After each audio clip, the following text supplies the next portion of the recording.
Magazine!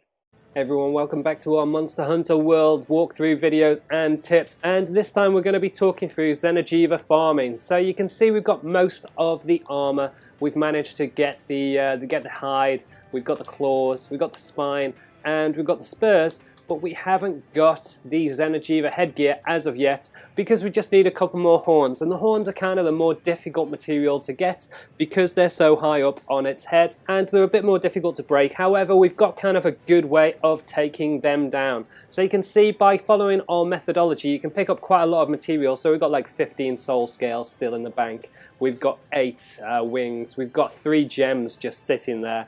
So it's pretty easy to farm them, but the horn's kind of the main thing. So we're going to talk you through that now. Make sure you subscribe to the channel if you haven't already, and you can check out the rest of our Monster Hunter World walkthrough videos and tips with the links at the end of this video. But for now we're going to talk you through the setup to get more rewards and parts for each time you take Xeno'jiva on. So obviously you want your strongest weapon, and you can see we've got a 742 switch axe, which is pretty powerful with a good 150 element for dragon. And then we've got the charm attack 3, which boosts our attack. And then we've got 2 parts of the Legiana armor on, which gives us the good luck skill, which increases the rewards that we get. And then we've got the Uragan coil and the Uragan mail, which gives us part breaker boosts. So you can see that skill there. So we're up to level 3 on part breaker, so each time you hit a part that can break, like the horns or the tail, you get a 30% part damage boost, which is really good. And then obviously you want your palico set up with the plunder blade, so you can get more parts through that way. And then if you want to boost your attack even further, then get an attack up meal with the meat dish. And that should all mean that every time you hit one of its parts, you're causing huge amounts of damage, and then it's just a case of being able to stay out of its way for the rest of the time. However, there are certain strategies to use to go after the horn and the tail, and obviously if you take them out, then you've got an increased chance of dropping the gem as well. So we're going to talk you through those now. And before you head into battle, it's a good idea to get a Mega Demon Drug in place to give you a bit of extra attack power, and obviously throw in some Mega Nutrients to give yourself more health, and then get yourself ready to use the Vitality Mantle. So as soon as you land, you want the Vitality Mantle on, and then you want to get into a good position to get in some hits on its head.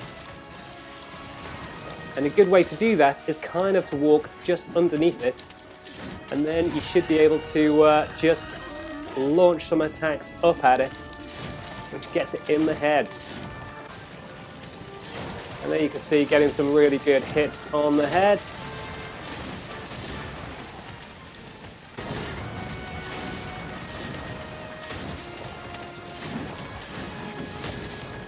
And there we can see a big 83 on the horns.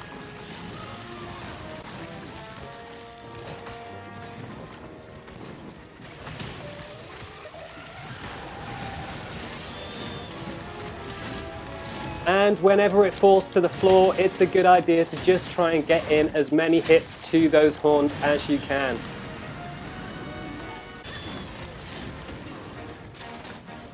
And again, when it gets down to the ground, it's a good idea to just aim everything at those horns. And whenever it is doing its flame attack, that gives you a chance to get in some hits on the tail. Try to chop it down to size.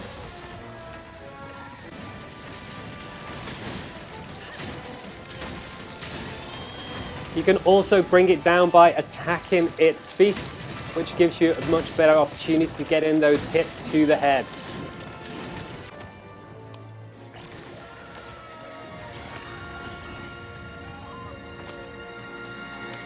And you can see getting it with a bomb pod can do a lot of damage. So you've got a few 44s there, and they're guaranteed to the head. And there you can see we've managed to break one of the horns. You can see the tip has fallen off.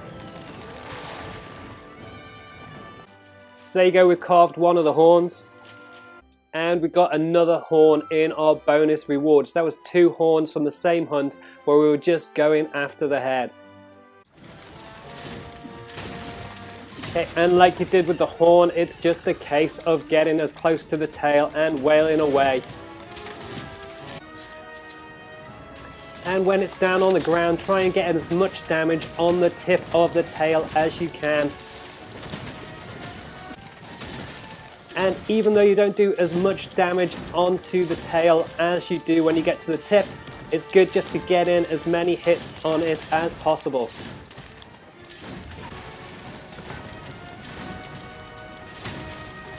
So just wail away whenever you get close and you'll get some 100s and 70s. But even on the bits that are not blue, you should be able to get in some good hits. So we got in a 56 there, another 50, a 105 on the tip. Really clobbering it there. And then whenever it rounds you, just sort of spin out of the way and aim for the tail again.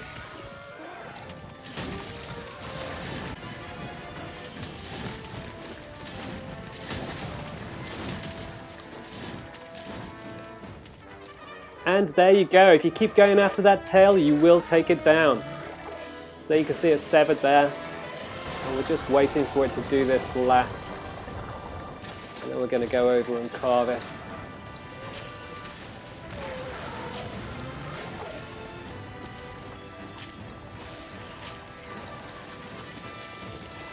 So there you go. We've got soul scale and the tail from that one carve off the tail. So it's well worth going after.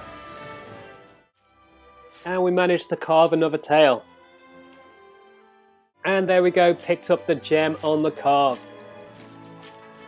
So now we've got more than enough Xeno'jiva material to be able to craft our final armor piece, which gives us the headgear. And altogether, it looks a little bit like that, which is pretty cool. And it gives you the Xeno'jiva set skill, which is Xeno'jiva Divinity, which halves your sharpness loss, and you'll be completely flinch free. And you'll also get a boost to your charge, which will stay in power for longer. So that's it, guys. That's a quick run through of how to pick up the gem, horn and tail from Xeno'jiva. Hopefully it helps you guys out. Let us know if you've got any comments below, or if you're not too sure about anything, you can ask us in the comments. Subscribe to the channel if you haven't already with the links on the left hand side, and you can check out the rest of our Monster Hunter World videos with the links on the right hand side. Smash that like button, share online, and we will catch you next time. Cheers guys, goodbye.